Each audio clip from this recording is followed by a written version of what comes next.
Olá pessoal! Hoje recapitularemos a série Até o Último Samurai de 2025. Vamos para mais um resumo top! A história começa no último confronto que marca o fim da Era dos Samurais. Depois de quase 1000 anos de tradição, o guerreiro Sujiro invade a fortaleza principal para enfrentar o comandante inimigo. Era um duelo decisivo. Derrubar aquele líder significaria encerrar a guerra. Mas tudo dá errado quando seus próprios companheiros acionam o alarme da mansão sem querer. A resposta é imediata. Uma chuva de projéteis cai sobre eles, usando um tipo de armamento que Sujiro nunca tinha visto de perto. Atordoado, ele é arremessado para dentro de uma trincheira. Suali percebe como foi insensato enfrentar artilharia pesada com espadas. Um disparo de canhão atravessa um campo e mata quase todos. A vitória que parecia próxima vira tragédia no instante. Sujiro sobrevive, mas a culpa desse fracasso passa a segui-lo como sombra. 10 anos se passam, e ele ainda sofre com pesadelos e um transtorno pós-traumático severo. Nesse período, os samurais se tornam ilegais e o país é devastado por uma epidemia. Sua esposa e sua filha adoecem e a família mal tem o que comer. O cólera chega com força e tira a vida da filha do casal, deixando Sujiro emocionalmente destruído. Ele perde o que restava de estabilidade, não tem renda, não tem honra e não encontra consolo. É nesse desespero que ele ouve sobre uma competição com prêmio de 100 mil ienes. Imagina que seja um torneio de luta, sua última chance de usar suas habilidades,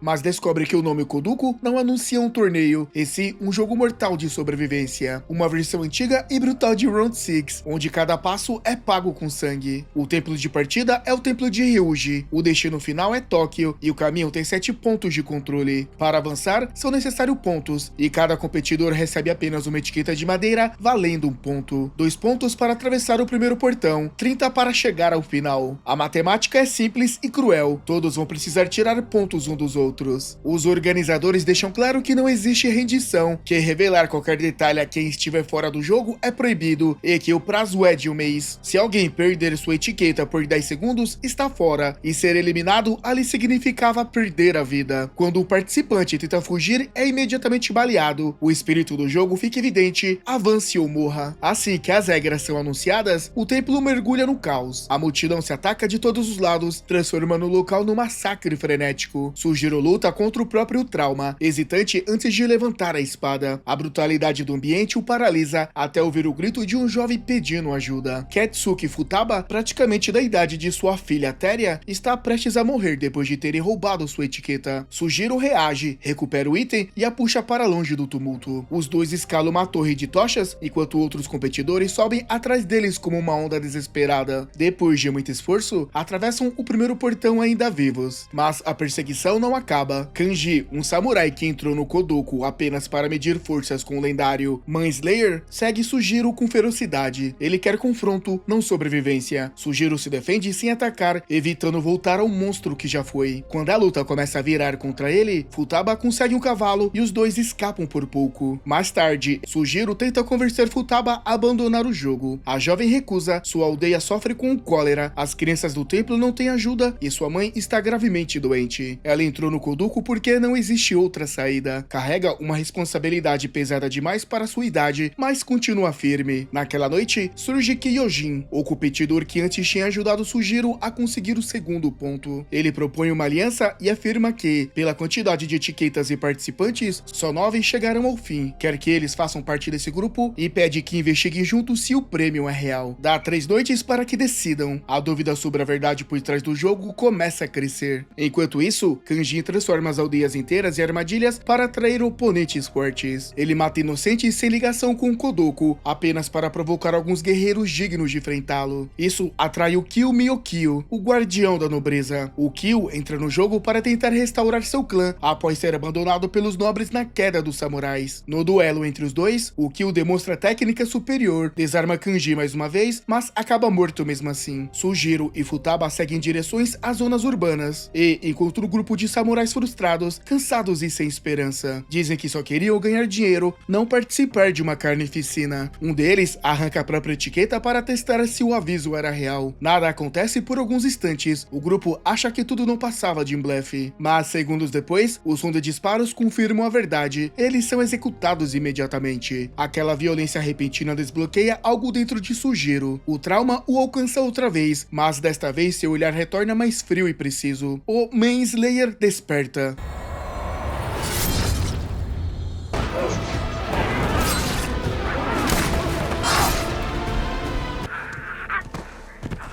Enquanto isso, nos salões privados, os observadores ricos apostam nos competidores como se fossem peças de jogo. Ali também surge um detalhe importante sobre o passado de Sujiro. Ele foi criado pela tradicional escola Kian Shirkyu, um lugar que formou 8 sucessores treinados em segredo. Eles viviam como irmãos até a revelação da prova final. Para existir um único herdeiro, as crianças precisariam lutar entre si até que só uma sobrevivesse. Incapaz de ferir aqueles que considerava família, Sujiro fugiu, abandonou sua espada e o juramento que tinha feito. Agora, no meio do Kodoku, essa espada volta para assombrá-lo. Sujiro e Futaba são surpreendidos por uma emboscada massiva. De todos os lados, competidores surgem como se estivessem combinando atacar ao mesmo tempo. Futaba não sabe lutar e Sujiro se vê obrigado a protegê-la sozinho, girando o corpo, desviando golpes e segurando o avanço inimigo. Quando tudo parece prestes a ruir, uma figura familiar salta para a batalha, Iroha, uma das irmãs mais novas da escola que é Shiryu. Com ela ao lado, Sujiro consegue respirar melhor, mas a situação continua crítica. Flechas começam a cair de longe, formando um cerco completo que ameaça esmagar os três. A derrota parece inevitável até que surge Kamo Kocha, um atirador de precisão quase sobrenatural, disparando com uma calma impressionante. Cada tiro afasta um atacante, abrindo espaço para Sujiro, Futaba e Iroha escaparem. Kocha explica que, em sua cultura, é inaceitável atacar aqueles que protegem crianças, por isso decide poupá-los. Não cobra nada e desaparece como chegou. A emboscada se desfaz, mas a mensagem é clara: o grupo está sendo observado o tempo todo. Iroha, porém, não deixa sua dor guardada. Ela confronta Sujiro antes mesmo de recuperarem um fôlego. Diz que ele abandonou todos no pior momento, que sua fuga forçou um dos irmãos a enfrentar o mestre sozinho para que os outros escapassem. Sujiro não tenta se justificar, admite sua culpa e pede perdão com sinceridade. Convida Iroha para se unir ao grupo e ela aceita, ainda ressentida. Eles recolhem etiquetas dos mortos e seguem até o próximo portão. Logo depois, Kyojin reaparece, decidido a avançar com eles. No intervalo, Sujiro explica a verdade por trás do Kodoku. Na tradição original, apenas um sai vivo. A revelação pesa, mas os 4, Sujiro, Futaba, Iroha e Kyojin,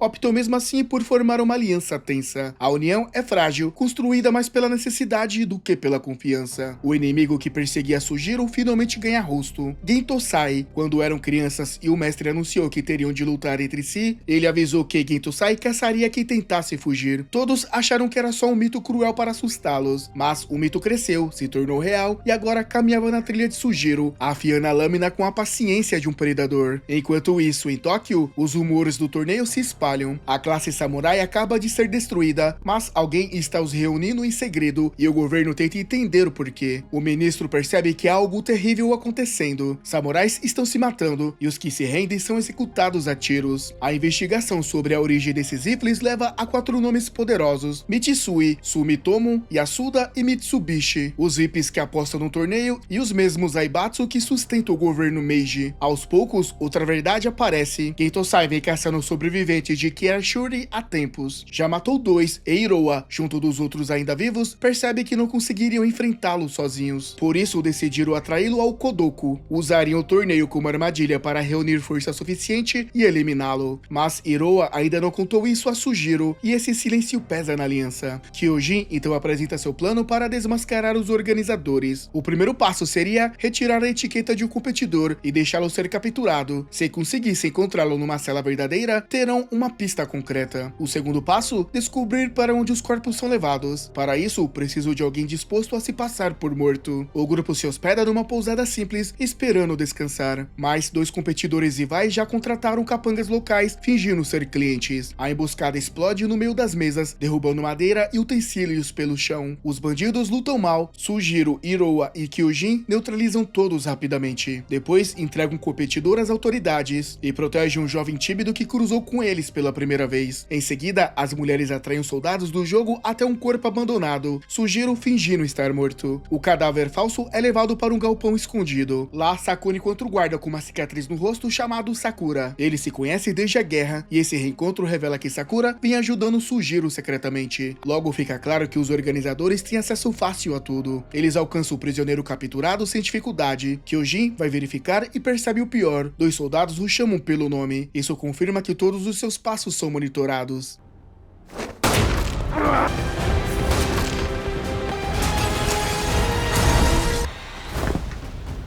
Em outra parte da cidade, Kanji continua sua caçada e encontra de novo Kamo Kosha. Para provocar, começa a atacar civis inocentes. Kosha, incapaz de tolerar essa crueldade, reage, atira e consegue ferir Kenji, mas guardas aparecem antes que consiga acabar o trabalho. O jogo continua e Kenji sobrevive apenas para perseguir Sujiro mais uma vez. O cerco se aperta e o golpe mais inesperado vem de dentro do próprio governo. Kawai, o homem que insistia em tratar as situações como rebelião samurai, é na verdade o organizador do torneio. Ele sempre odiou os samurais, estudou na Europa, trouxe táticas modernas e fundou a nova força policial. Mesmo após a guerra vencida, apoiou a perseguição contra eles. Para Kawai, os samurais são relíquias que precisavam desaparecer. Quando levou suas preocupações ao ministro Okubo, apresentou tudo como um possível levante, esperando que ele regisse com violência. Mas Okubo, mais cauteloso, investiga as mensagens e percebe que seu próprio conselheiro está envolvido no esquema. Nesse momento, Kyojin revela saber demais sobre Sujiro. Ele deduz que Sujiro tem um contato dentro do governo e que os homens que o atacaram eram agentes reais. Sujiro entende que precisa de informações externas e recorre a seu único elo, Mejima. O ministro das comunicações sabe que explicar o torneio pode custar sua vida, mas mesmo assim confirma. A polícia está profundamente envolvida. O silêncio oficial diz tudo. O grupo segue então para o próximo ponto de controle. Agora exigem 5 etiquetas por pessoa. Todos têm o necessário, exceto o jovem tímido. Alguns sugerem deixá-lo para trás, afinal, ele não sabe lutar e pode atrapalhar. Futaba intervém com firmeza, diz que se o abandonarem, jamais conseguirão olhar suas famílias nos olhos. A postura dela toca o grupo. Eles dividem etiquetas e permitem que o garoto continue. Por um instante, a humanidade vence o desespero. Kyojin anuncia que precisa se separar, diz que sua ligação com a polícia pode prejudicá-los. A decisão parece sensata, mas ele é visto conversando com os irmãos de Iroha, perguntando se estariam dispostos a resgatá-lo caso algo aconteça. Pode ser preocupação genuína ou manipulação. Enquanto isso, Gentosai finalmente encontra o rastro de Sujiro e Iroha. Todas as tramas se aproximam e o perigo se fecha com a precisão de uma lâmina. Mejima repassa ao Kubo tudo que Sujiro revelou e acrescenta um dado alarmante. Cerca de 150 policiais estão envolvidos em um exército secreto, mas sem provas concretas, o Kubo não consegue agir. Seu secretário finalmente consegue decifrar as mensagens trocadas entre Kawai e os VIPs, porém é assassinado antes de entregar o conteúdo. No mesmo instante, outra verdade se revela. Sujiro e Kanji foram os dois únicos sobreviventes do disparo de canhão que encerrou a guerra. Sujiro ficou paralisado diante do massacre. Kanji, ao contrário, vibrou com a destruição. Sujiro o derrotou naquela época e poupou sua vida. Desde então, Kanji o persegue em busca de revanche e agora acredita ter encontrado sua última chance. O grupo tenta relaxar por um momento e justamente nessa baixa de vigilância, Gentosai encontra Iroha. Seria a oportunidade perfeita para que todos se unissem e o eliminassem, mas Sujiro está ocupado em seu confronto com Kanji. Iroha corre por becos estreitos tentando ganhar tempo, mas Gentosai a alcança com facilidade. Está prestes a matá-la quando seus irmãos chegam. O duelo que se forma é violento, 3 contra 1, e mesmo assim, Gentosai demonstra uma técnica que supera de todos. Eles percebem que não podem vencê-lo, apenas escapar. A ameaça permanece intacta, e Iroha entende que, para sobreviver, terá que envolver Sujiro totalmente nesse conflito. Enquanto isso, Kanji sela o próprio destino ao capturar Futaba como refém. O ato desperta a faceta mais sombria de Sujiro, o Manslayer sem hesitação. Ele avança pelas chamas e pelo caos para enfrentar seu antigo rival. O duelo é brutal, cercado de fogo e de metal cortando o ar, com Kanji sorrindo como alguém que finalmente encontrou o fim desejado. Sujiro o vence e o mata. Só então surge o desejo escondido do assassino, morrer pelas mãos de alguém digno. A vitória, porém, não dá alívio, apenas abre espaço para novos inimigos. Ao mesmo tempo, o plano de Kawai se revela por completo. Antes, ele apenas queria armar a polícia para se proteger dos samurais, mas Okubo resistiu. Diante disso, Kawai mudou de rumo, uniu-se aos Zaibatsu e criou o Kodoku como forma de exterminar os samurais sem envolvimento oficial, sem lei e sem tribunal. O erro fatal de Okubo foi dar tempo para que ele construísse essa teia, e mesmo com as suspeitas, como prender a própria polícia quando tanto os aliados de Kawai estão espalhados pelo governo. Okubo marca o encontro, tentando finalmente confrontá-lo. Kawai escolhe o local, mesmo percebendo os riscos, Okubo decide ir. No caminho, é assassinado.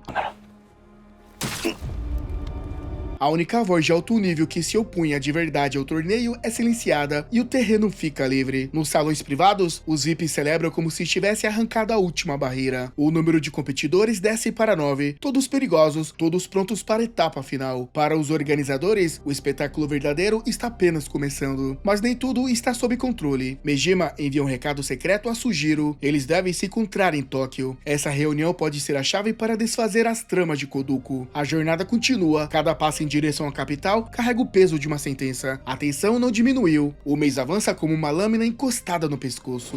A moral da história nos mostra que força verdadeira não nasce apenas da espada, mas da coragem de enfrentar o próprio passado e proteger quem não pode lutar. Cada escolha molda o caminho, e nem todo inimigo é aquele que está diante de nós, mas muitas vezes o que carregamos por dentro. Dito isso, minha nota para a série é 9 de 10. E galera, de 0 a 10, qual seria a sua nota para esse filme? E se você não gosta de comentar, deixa o like, principalmente você que chegou até aqui. Vou ficando por aqui e até a próxima.